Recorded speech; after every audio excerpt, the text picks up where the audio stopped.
So thank you for the invitation. I always enjoy being here. I was here for a good portion of this afternoon. And this is my conflict of interest. This is for abundance of caution. These web seminars are actually, I don't receive any money from Roche, but they sponsor indirectly. And, I was asked to talk about small cell lung cancer. And, there was a lot of enthusiasm that finally we're making substantial progress in that direction. And now we are entitled to be profoundly depressed again. So this is the small cell lung cancer development in the last 30 years, which can be defined as the graveyard of careers. You try to make a difference in this disease, and you invest in clinical trials. They are all negative, and you get nowhere. But things seem to be changing a little bit. So 2 or 3 years ago, we had at ASCO this presentation was preceded by a poster ESMO on this drug targeting a delta-like 3 protein, which by IHC is overexpressed in about 70% of patients with small cell lung cancer and poorly differentiated neuroendocrine tumors in general. So this is one of more of these antibodies that's targeted with a payload of chemotherapy. And it's a DNA-damaging agent.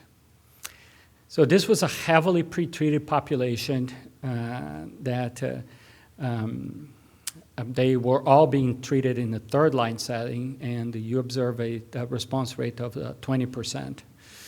And among those that were positive for DLL3, the response rate was 45%, and 2 cases seem to have a prolonged response. So at ASCO the following year, we have expanded data on the same drug again, pretty encouraging data. The yet unpublished large phase 2 trial in this country, which had lots of patients from the University of Washington. One of our colleagues is one of the authors of that paper, had a lot of toxicity. This is a very toxic treatment. And I think the company is struggling to figure out how to change perhaps the payload to go along with it. So the initial enthusiasm regarding this treatment strategy has certainly been diminished until these things can be worked out. Around the same time, we had very encouraging data with immunotherapy. So this is CheckMate 032. This was not a randomized trial. Patients were allocated based on which arms were open to receive therapy with nivolumab alone, nivolumab with ipilimumab, and that combination had 2 different doses.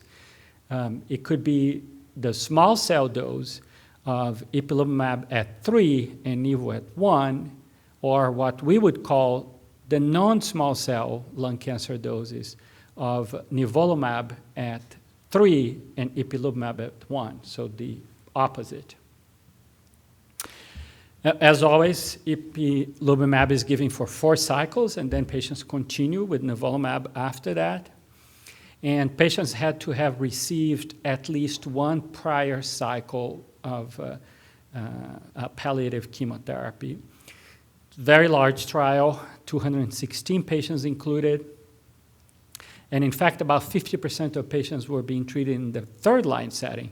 So a setting where really there is no standard of care, and really lots of questions if trying anything is beneficial at that point. And what's interesting is that, we're really, I think that small cell really gives a good example how bad PD-L1 status is as a biomarker for immunotherapy. Traditionally, tumors are PD-L1 negative in small cell, and in this case, 80% of patients had PD-L1 negative tumors. So this is the grade 3 and 4 toxicities. If patients were treated with nivolumab alone, they got 13% grade 3 and 4 toxicities.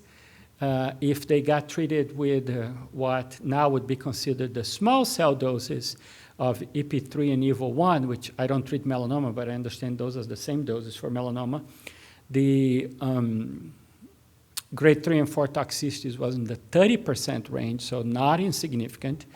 And if you were treated with the EP1 and EVO3, then patients were in the middle. It was more toxic than nivolumab alone, but not as toxic as the 3 and 1 doses of EP and EVO, respectively. And this is the response rates of nivo alone. They observed a 10% response rate. Nivo 1 EP3, they observe a 23% response rate. And Nivo 3 EP1, they observed a 19% response rate. And although it's hard to be super enthusiastic about the differences between 23 and 19, for some reason, it was embraced as the dose to be tested further in small cell, the Nivo 1 and EP3.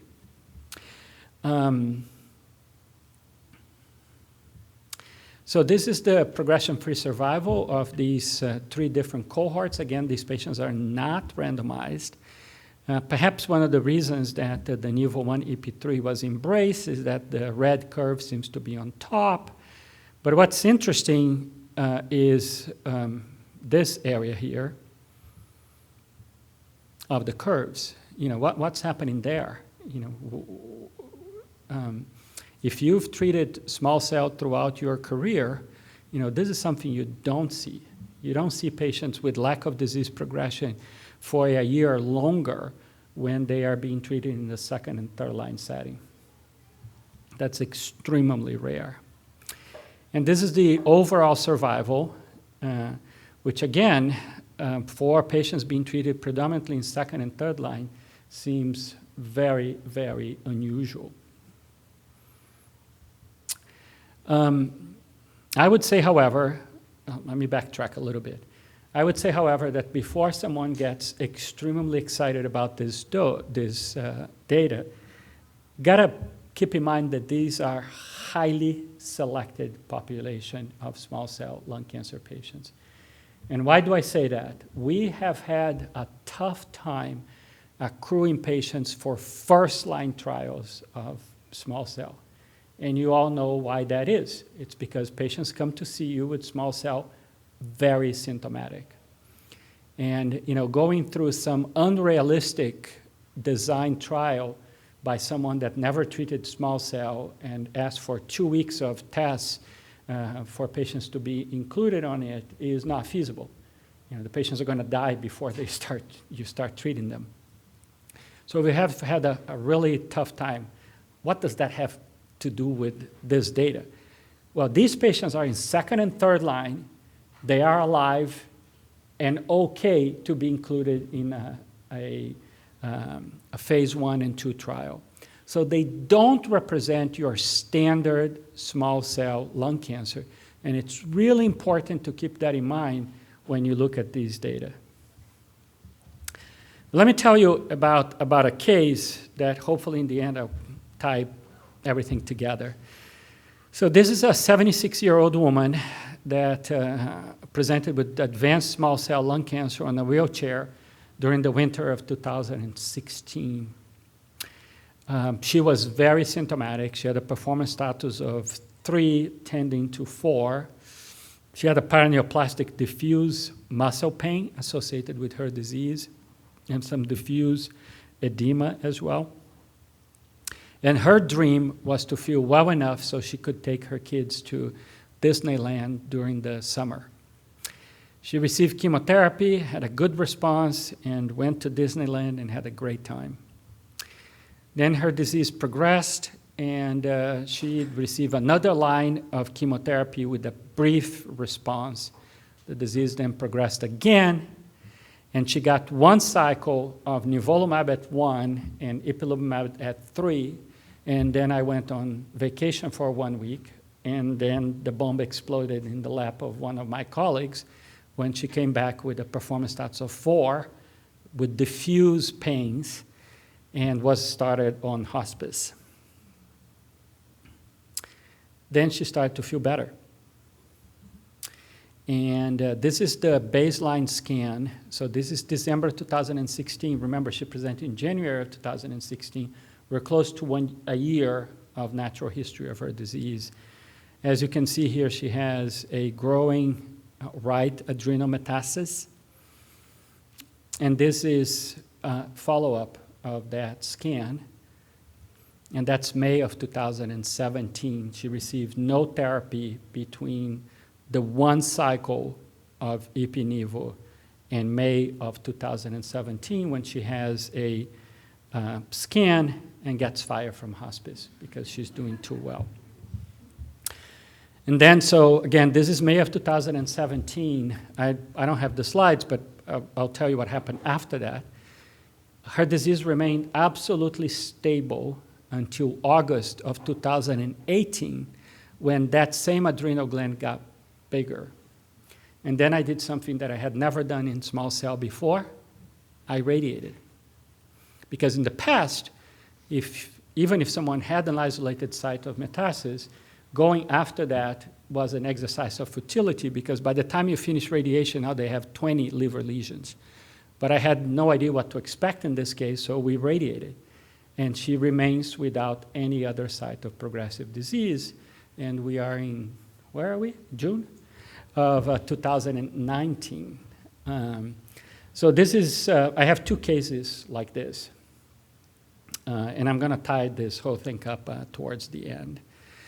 So this is the data of pembrolizumab.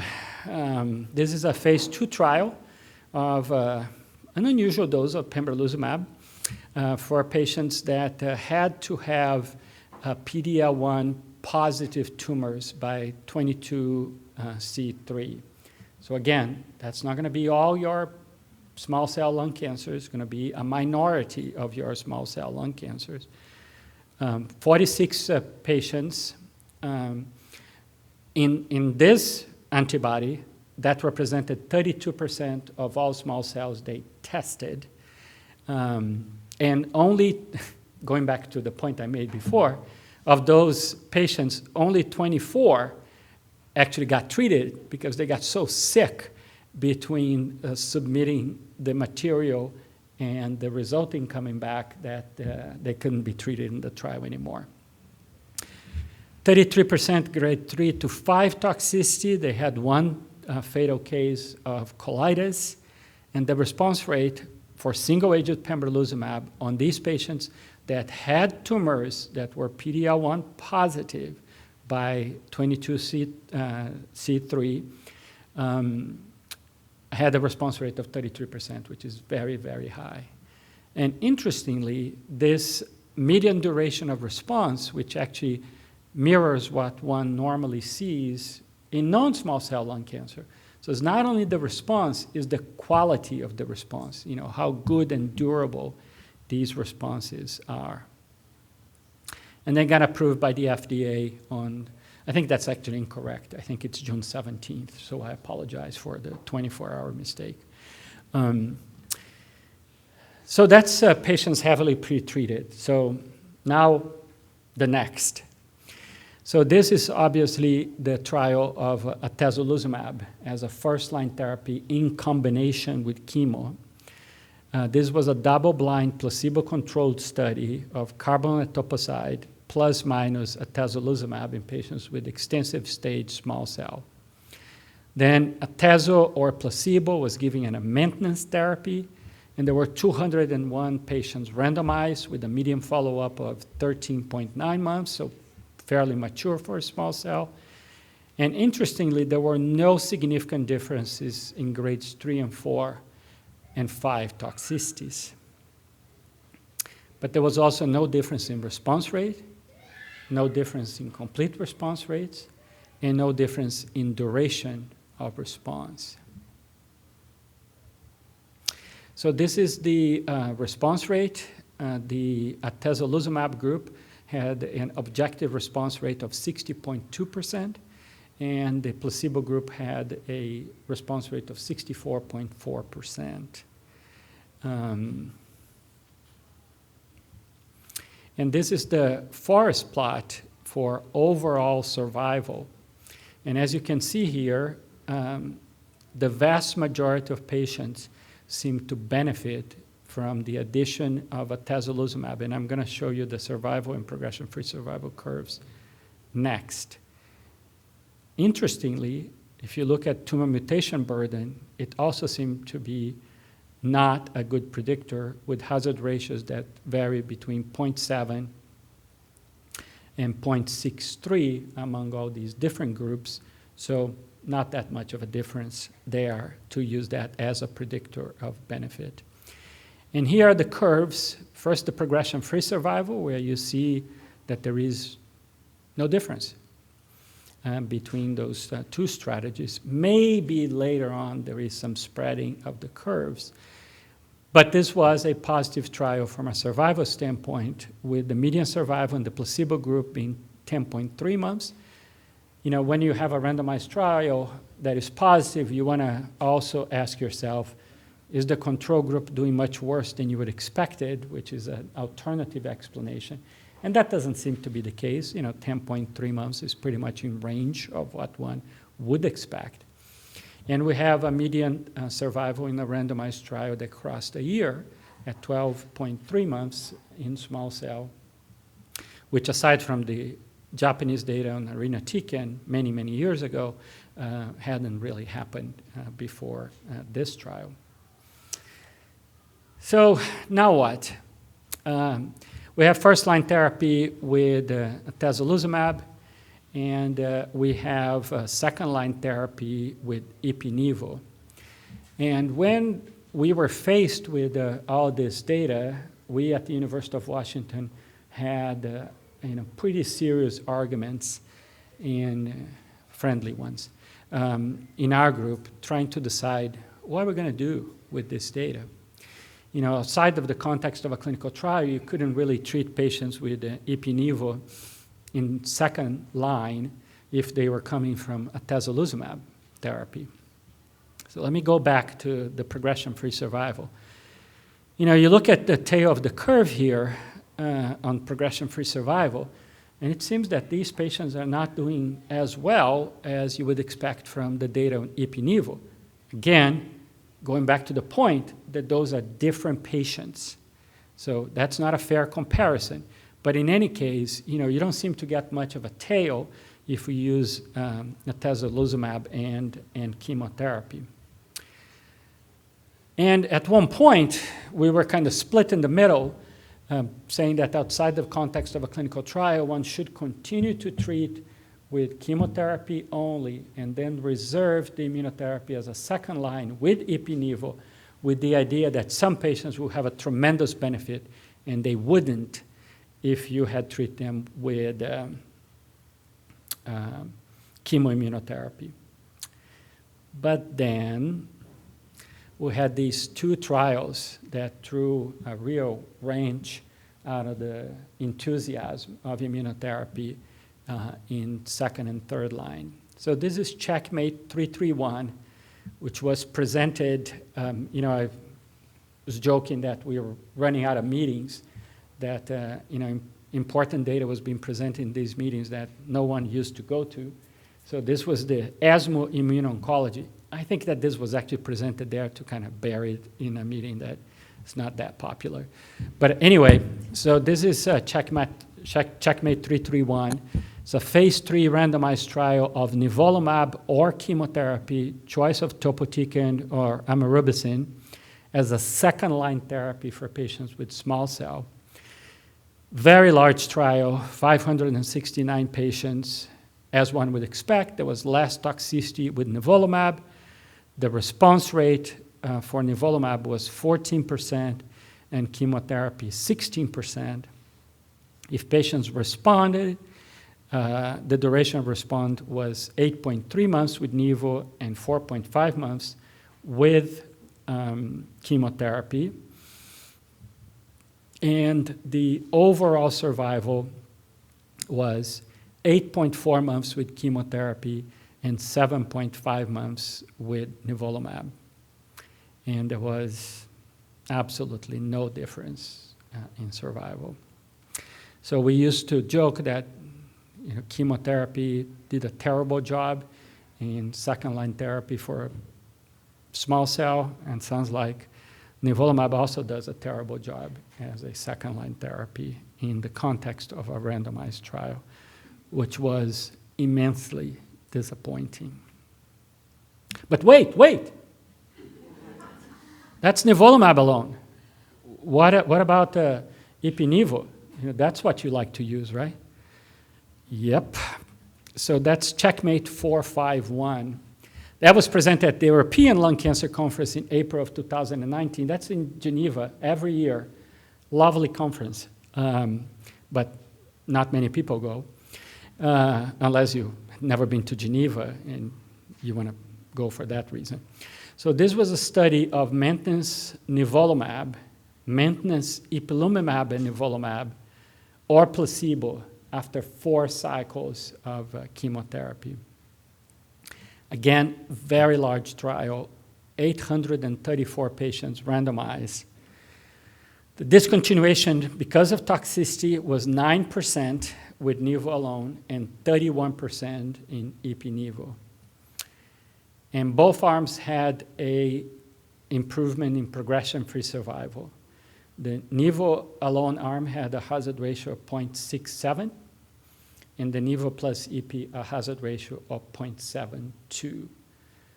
So as far as maintenance and progression-free survival, it seems that nivo would be the standard of care because it's less toxic, leads to less treatment discontinuation, and at the same time, the hazard ratio for progression-free survival is the same. However, neither therapy is good because the overall survival was the same in all 3 arms. And the ipi-nivo has a hazard ratio of 0.92 with a p-value of 0.3. And the nivo has a hazard ratio of 0.84. No statistical test was done because this was one of those trials that has hierarchical testing. If the ipi-nivo arm had failed, they would not formally test the nivo alone arm for survival.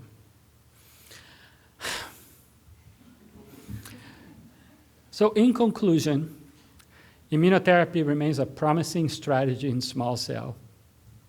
The other explanation for all of this is that, for some reason, BMS has the worst luck of all. So, maybe their luck will change. For now, first-line chemo, Atezolizumab produced a 2-month improvement in median survival over chemotherapy alone, and one can say that that's the standard of care for first-line therapy for these patients. Single-agent nivolumab is not superior to chemotherapy in the second-line setting. Pembrolizumab was recently approved as a second-line therapy, but the exact niche for this drug is unclear because now most patients will be coming from having received immunotherapy in first line. So who should you treat with pembrolizumab is not clear. And maintenance, single agent, or combination immunotherapy has no impact on survival. And I apologize for making all of you depressed, and I'm glad to take any questions.